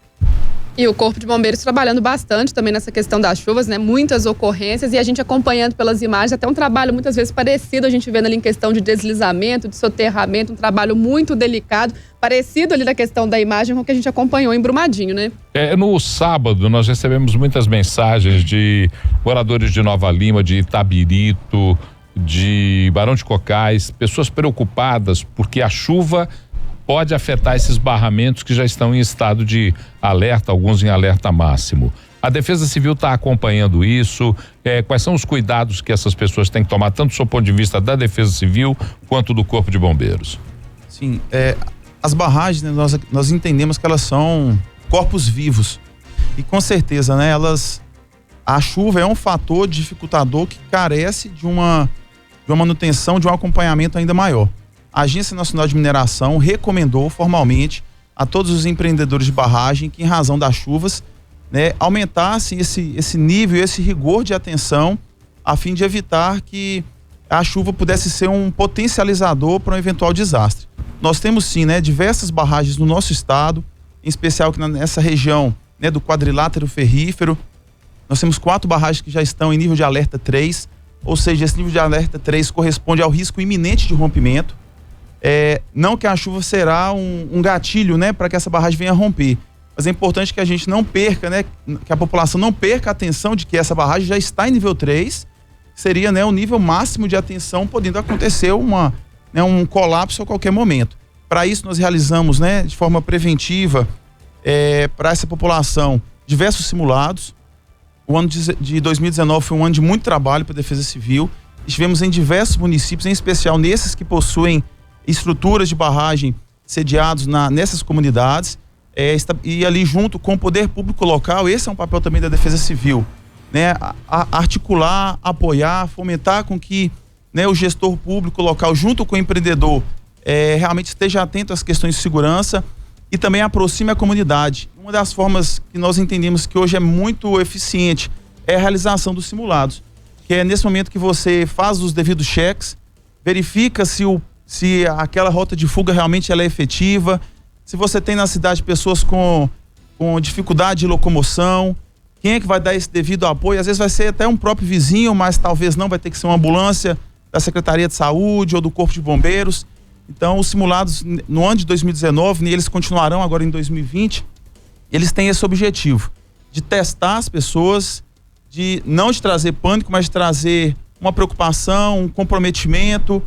E nós tivemos, né, números expressivos, e aqui eu destaco Itabira, né, que foi o maior simulado realizado no Brasil. Né, nós precisamos melhorar isso cada vez mais. Foi muito bom, mas a gente sabe que a gente tem muito ainda que fazer em prol de implementar essa cultura de percepção do risco. Já que foi autorizado que a gente pudesse fazer a parte, etc., eu queria aproveitar a sua fala, Major. Você está falando aí que a Agência Nacional de Mineração tem feito alerta aos empreendedores para esse período em especial de chuva. Você foi feliz quando falou que o barramento, aliás, as barragens são corpos lisos, ela tem uma dinâmica própria, né?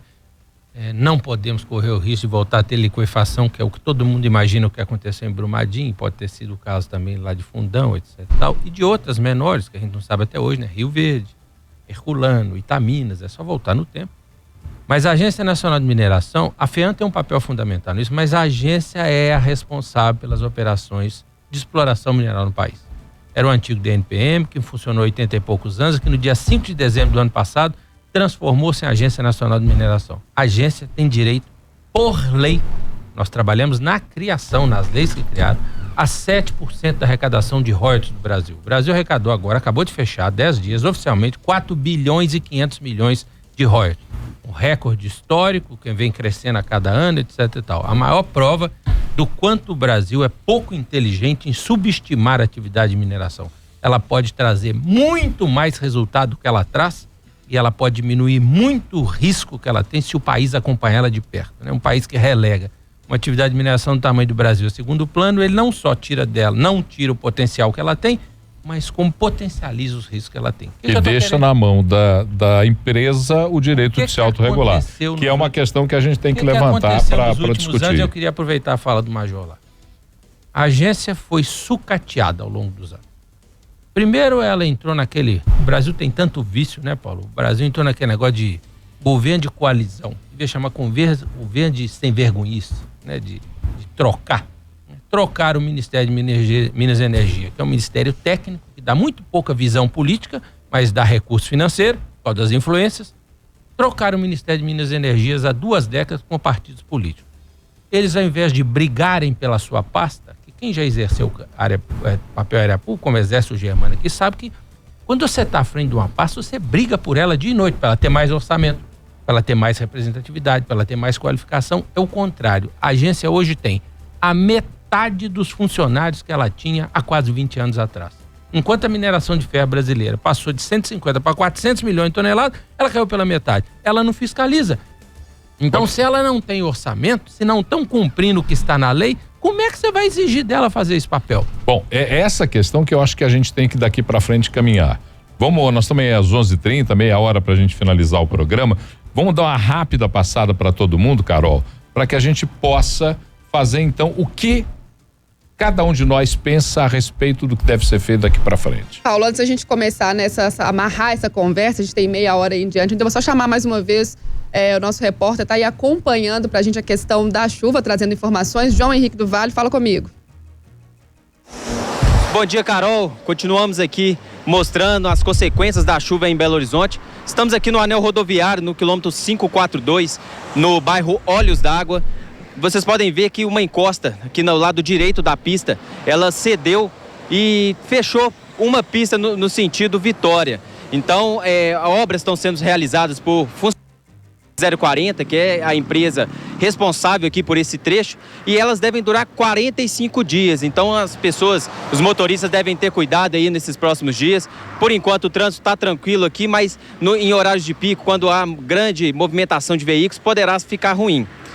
E essa situação também acontece em outros trechos do anel rodoviário. A gente vê vários buracos ao longo da pista e a concessionária informou que já estão sendo reparados.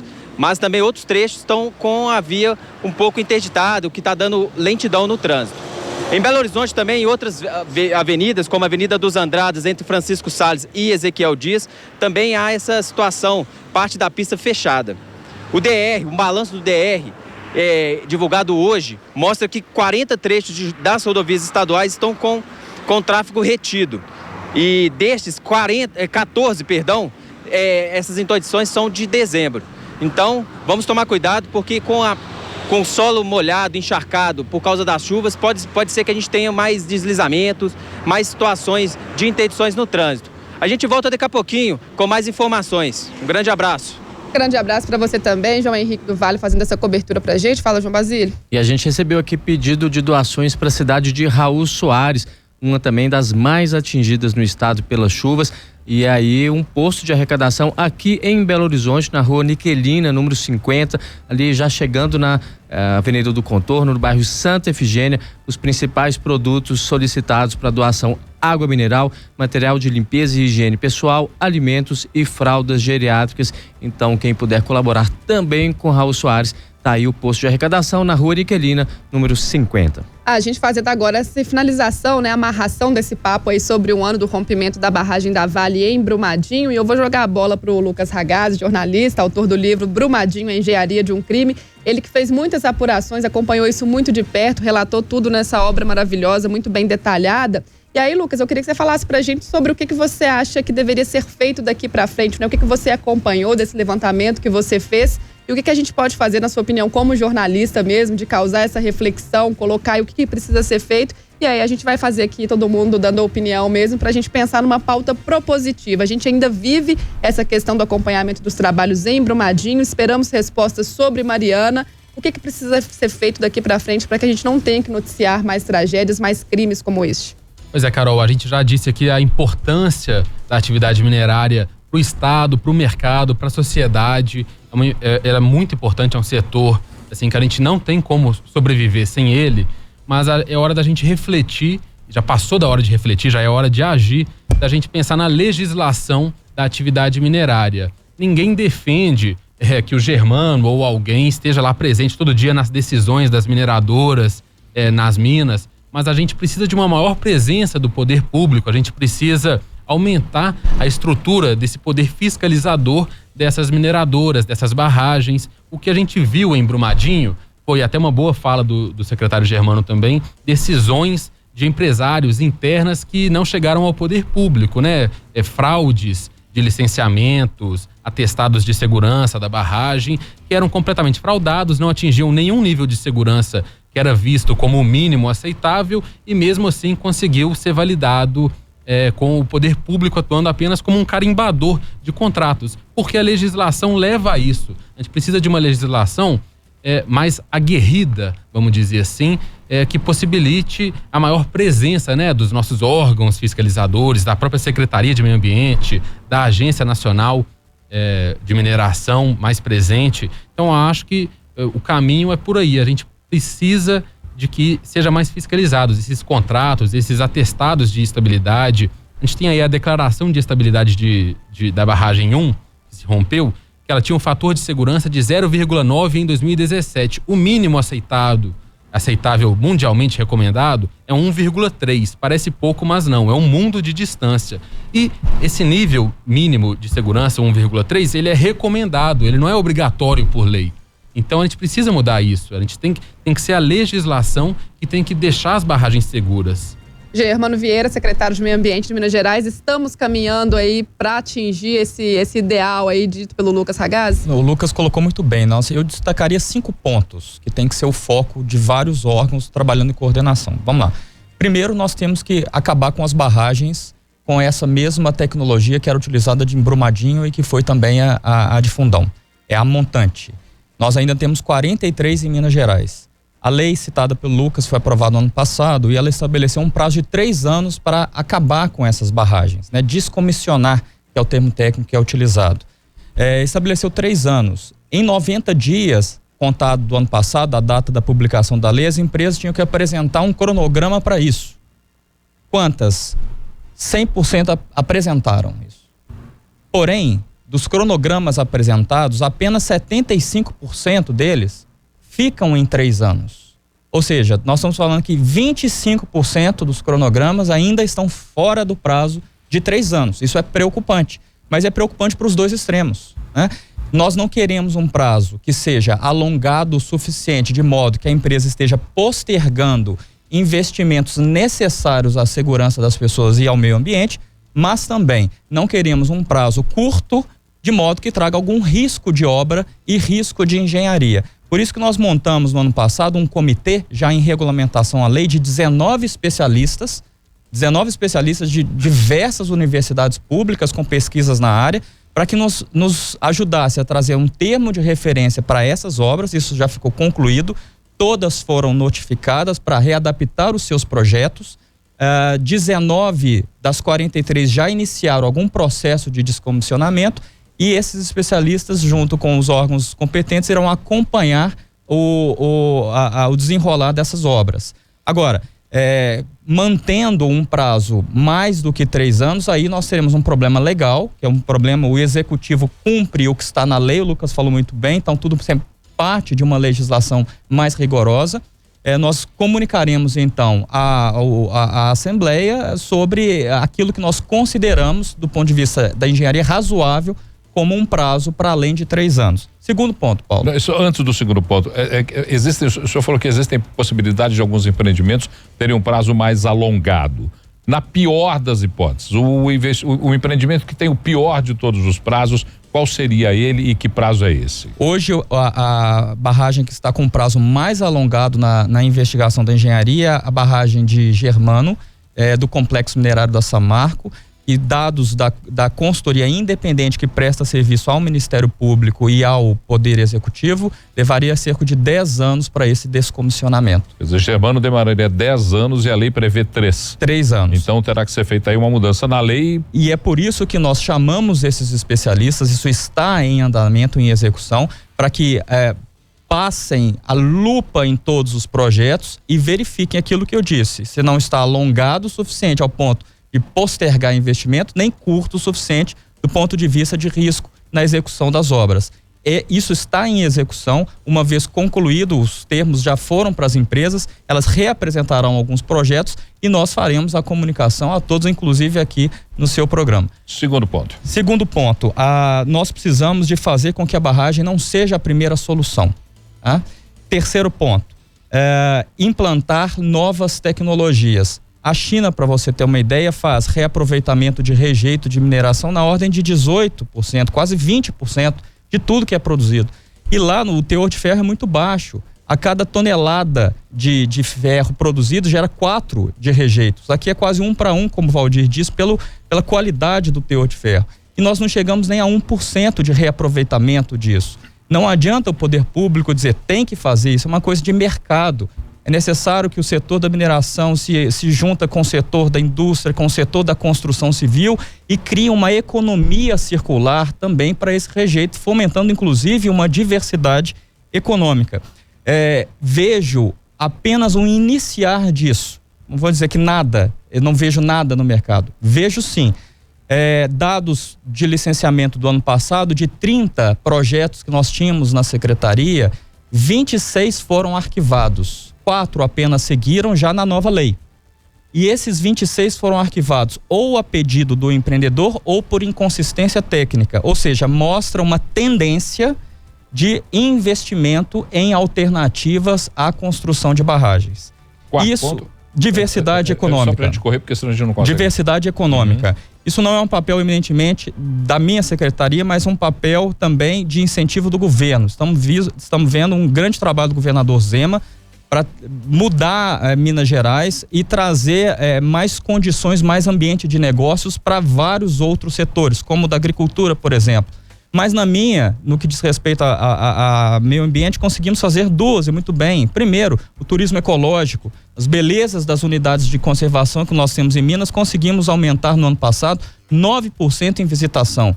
Isso é dinheiro para os municípios que têm parques, dinheiro para restaurante, dinheiro para pousada, para turismo ecológico, e 500 mil pessoas visitaram os nossos parques, podemos incentivar mais. Fotovoltaicas, energias renováveis, Minas Gerais hoje desponta como um celeiro de novos empreendimentos para geração de energia através do sol. Isso se deu através da nossa otimização dos processos dessa natureza. E quinto, finalizando com a questão que o Lucas colocou sobre o controle, né? Um controle é necessário uma convergência de diversos olhares diferentes, né? Os órgãos ambientais possuem um olhar ambiental do problema, mas a agência, como o Valdir disse, tem um olhar geotécnico do problema, da questão minerária, daquilo que diz respeito à exploração deste recurso finito para o nosso país.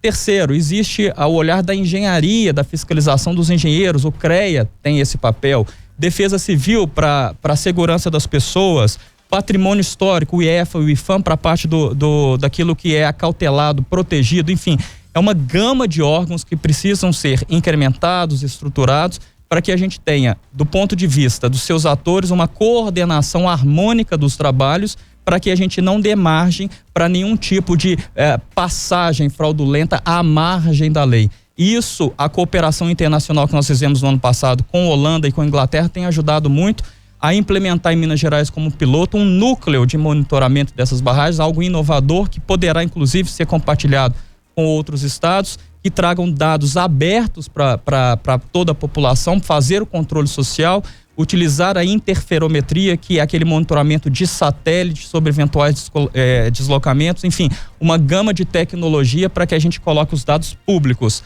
às trevas à luz. Passar a palavra para Valdir Salvador, consultor de Relações Institucionais e Econômicas da Associação dos Municípios Mineradores de Minas Gerais e do Brasil, a AMIG. O que pode ser feito nesse sentido, né? Para que a gente não tenha que repetir coberturas e falar de crimes e tragédias como essa que a gente acompanha em Brumadinho e também em Mariana. Rapidamente, sem perder o foco, queria responder o Paulo a respeito da diversificação econômica. Os municípios mineradores assinaram um compromisso, um documento com o IBRAM, em setembro do ano passado, para que as mineradoras também participem do projeto de diversificação econômica.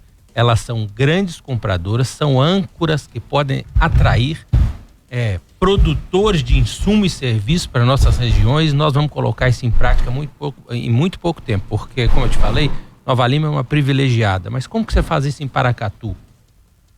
Como você faz em Itabira, que vai ser a primeira cidade a perder a sua produção mineral em 31 de dezembro de 2028. Uma cidade da importância que Itabira tem economicamente. Então, os municípios não só, como você falou, o que eles estão fazendo, eles têm que achar uma solução. Não são só eles, o Estado tem que participar.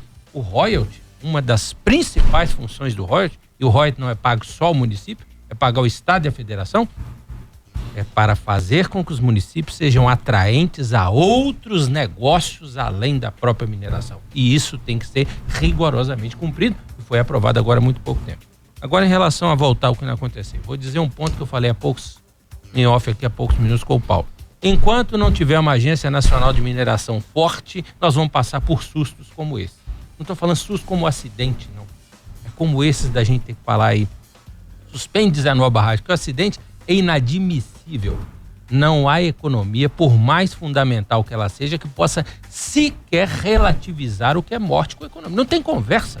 Quando a gente discutia muito isso, a amiga é uma entidade que trabalha economia minerária dos municípios, que algum infeliz falava conosco assim: vocês estão discutindo muito royalties, ICMS, é porque vocês não têm ninguém na tragédia. Eu falei, pela sua própria ignorância, eu vou te dizer, meu amigo, não se relativiza a vida. Você quer relativizar, pensa que é seu filho que podia estar lá, que é o amor maior desse mundo. Acabou, não tem conversa. Então, esse é um ponto. Agora, também não podemos criminalizar a atividade.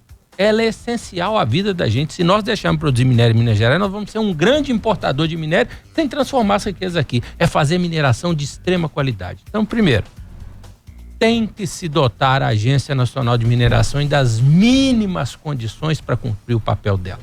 Dos 300 milhões que ela tem direito a esse ano de 2020, cravados em lei, foi destinado a ela 87 milhões. É uma molecagem. É uma brincadeira, um troço desse. Como é que você vai querer fiscal? E o restante desse dinheiro? O governo coloca no caixa único para conseguir superávit primário, porque o governo está endividado. Agora, o pior, eu fico impressionado com a falta de visão, é o seguinte: se nós estamos vendo aí, o royalty passou de 2.700 para 3.100, para 3.600, chegou a 4.500. Quanto mais dinheiro você coloca na atividade, mais retorno ela dá, porque nós não estamos falando sobre fiscalização de barragens só, não, fiscalização de CEFEM. Que o Brasil tem uma cultura de sonegação indecente em CEFEM. Nós estamos falando de fomento à quantidade de pequenas mineradoras que não passam para a atividade formal, preferem ficar na clandestinidade, que não aguentavam esperar o processo de licenciamento. A agência tem que regular, fomentar e fiscalizar a atividade.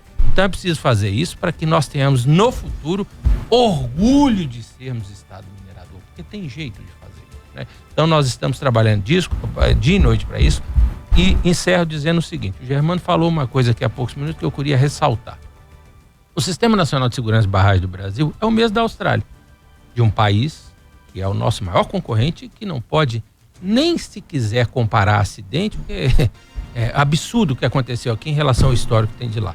Qual é a diferença? Numa ponta está o governo para fiscalizar, acompanhar e monitorar o que se alimenta no sistema. No outro lado estão as empresas. O que aconteceu esses anos todos? Por falta do papel do governo, as empresas promoveram autorregulação. A minha engenharia é o bastante para me tocar. Então, o que aconteceu foi excesso de confiança. E aí o resultado foi isso. Não dá mais. De um lado, falta transparência. Eu acho que o acidente ainda não transformou a realidade de todas as mineradoras. A lição da transparência, de levar a comunidade entender, não é populismo, nem deixar os excessos invadirem a operação de mineração, não. Mas pelo menos, quem sabia alguma coisa de segurança de barragem, quem é de nós que sabíamos com qualidade sobre segurança de barragem um ano e pouco atrás? Um prefeito hoje em dia, se ele não souber o mínimo disso, é capaz dele apanhar na rua porque a população não aceita mais. Então, as empresas têm que ser mais éticas, mais transparentes e o governo federal tem que exercer o papel dele de regulador, fiscalizador e fomentador da atividade. Coronel Robespierre de Oliveira Silva, comandante das operações de busca e salvamento da cidade de Brumadinho, mais uma vez a 98 parabeniza o trabalho da corporação, a gente sempre acompanhando muito de perto, essa que foi a maior operação do Brasil, né, em questão de busca e salvamento, e fica aí também mais esse aprendizado para o Corpo de Bombeiros, né? Exatamente. Reforçando o que se diz sobre barragens, a única mensagem que o bombeiro deixa para que as pessoas levem a sério os simulados, para que não só os funcionários das barragens, das pessoas que trabalham nas barragens, como também as pessoas que moram no entorno, levem a sério os simulados e os mecanismos de comunicação de acidentes, eles sejam eficientes e eficazes. Continuamos na operação, só vamos parar quando conseguir recuperar essas 11 pessoas que faltam. 1 ano e 2 dias sem nenhum acidente envolvendo bombeiro militar. E o maior aprendizado, Paulo, que a gente leva, foi a sua primeira pergunta, eu deixei para responder no final, é o relacionamento que nós tivemos entre agências, entre os órgãos diversos. Foram mais de 55 agências que trabalharam conosco e houve uma harmonia, uma perfeição de relacionamento entre nós. Esse é o maior legado que a gente leva. Coronel, uma dúvida que chegou aqui do nosso ouvinte Vander e que também é de muitas pessoas. A operação dos bombeiros está sendo bancada pela Vale desde o começo? A Vale, ela nos auxilia de uma forma logística. Senão, o Estado não conseguiria, tendo em vista a situação de que o Estado vem de outro governo para cá, de governos anteriores para cá, essa operação não chegaria no nível que está hoje sem o apoio da Vale, o apoio logístico. Coronel, é só uma pergunta, uma situação que eu achei curiosa na época. Na semana seguinte do rompimento da barragem, a gente teve o reforço aí das tropas israelenses aqui em Brumadinho, que duraram poucos dias, né? Foram 3 dias, se não me engano, voltaram. O que foi aquela ajuda? Teve algum problema na relação com os bombeiros daqui? Teve muito boato na época? Sim, o bom que eu posso falar com propriedade, que fui eu o interlocutor com o pessoal de Israel. Os recebi no aeroporto e fiz a despedida deles. Trabalhei com eles efetivamente.